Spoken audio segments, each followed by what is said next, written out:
Hi guys! I want to talk tonight about my experience with my weight loss surgery journey, if you will. So, one thing that I've definitely learned and wish I would have thought about before getting started was um, really thinking about how much money it's going to take from start to finish. I mean, thinking about all the different appointments that you have to go through. My surgeon requires you meet with a dietitian so many times, especially for insurance purposes. We're doing that once a month. I just got my bill. It was like $300 for the surgeon with a dietitian appointment. If you're doing that once a month, I mean, that adds up very quickly. Not to mention sleep studies, and if you have to have more than one, and if insurance doesn't want to cover it, which is another thing I'll get into in a moment. And then, you've got your upper GI if they request that. I mean, there's just so much. And then to think about all the different foods that you're buying, protein, vitamins, and then the amount of weight that you're losing, you're constantly having to buy clothes. And I'm lucky that I work from home, so I won't have that big of a problem. Like if my clothes are baggy, it's not going to really matter. No one's really seeing me. And I can wear like sweats and things like that I would wear to the gym as I go throughout this process. So I am lucky in that aspect because that will save me quite a bit of money. But going back to like thinking about the amount of money that you would spend, I wish that I would have started my process in January versus me talking to my doctor in June and then starting the process in, let's see, I couldn't get into the surgeon's seminar until August. So then it took her a month to get with me in September. So I'm going to meet my deductible, but it's going to be right at the end of the year. And then I'm going to have to start all over again. So if I would have really thought about it, I would have waited to do it till January. And then, I would have met my deductible pretty early on in the year. And then I would have saved so much money in the long run when it comes to my surgery and my follow-up appointments and things of that sort. So I really wish I would have thought about that more. Also, I have the cheapest insurance right now through my work because I'm not usually one that goes to the doctor like ever. It's very rare. So with that, I should have, thought about that a little bit and changed my insurance to a more expensive insurance, which is something that I will be doing once I'm able to in February when our work allows that. It'll take place in March, so that's when I plan to have my surgery.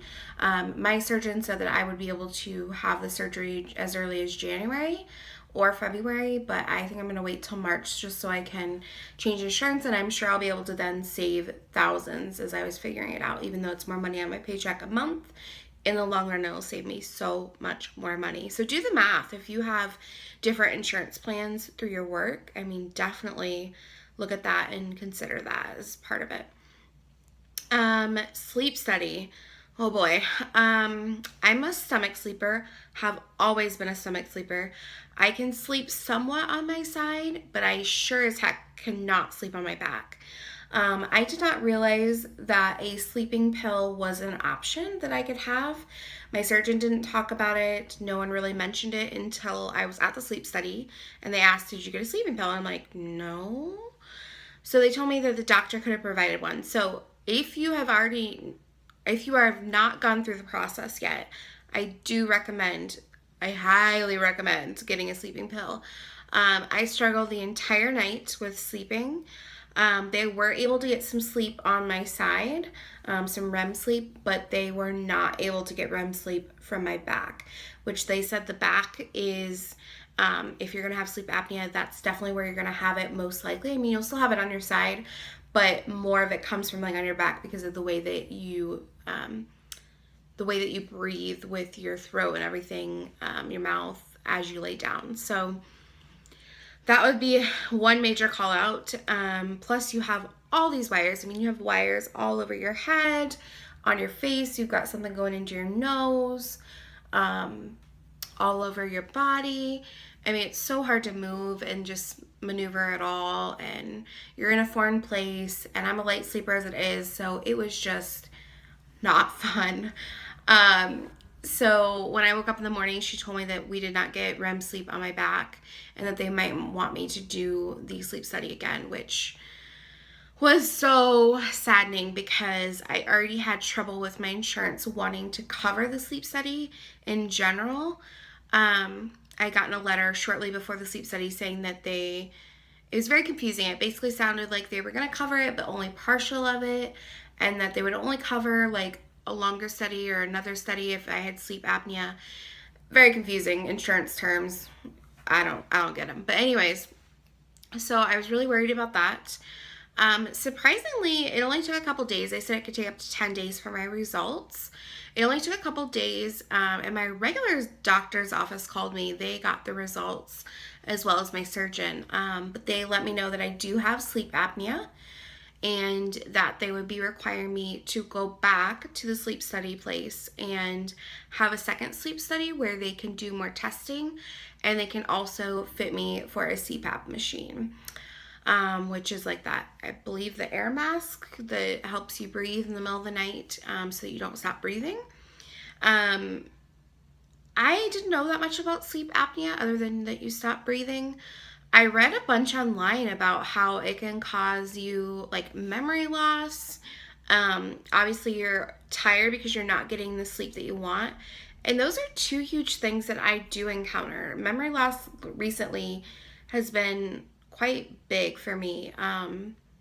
Just like random things that I should remember, and I'm like, oh my gosh, I know we just talked about this, but I really don't remember. And so that was surprising to hear that.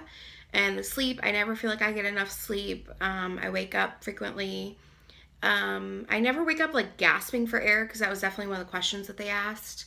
But just some of the things that it comes with it, I did not realize. So also it can cause you to gain weight or to keep weight on. So yeah, I'm not looking forward to the second sleep study, but my doctor did say, hey, I noticed that you didn't have a sleeping pill the first time. I'm going to go ahead and call over to your pharmacy and we'll get that set up. So I'm so happy for that. Like, they should have done that in the first place. Shame on my doctor's office or my surgeon's office for not offering that. But I'm glad that I'm going to have that for the second round.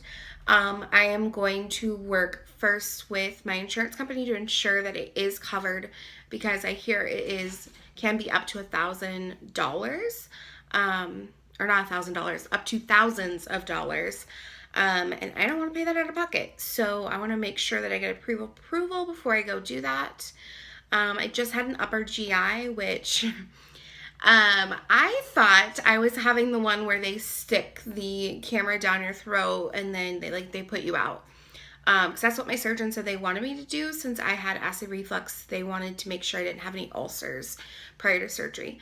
Well, they did the regular upper GI where they have you drink some different fluids, and then they take pictures of you as you have the stuff in your stomach. I wasn't prepared for that. I did not wear the right undergarments, should I say? And so they put me in a hospital gown. I did not know that I was going to be rolling around on this tiny little table, like super tiny.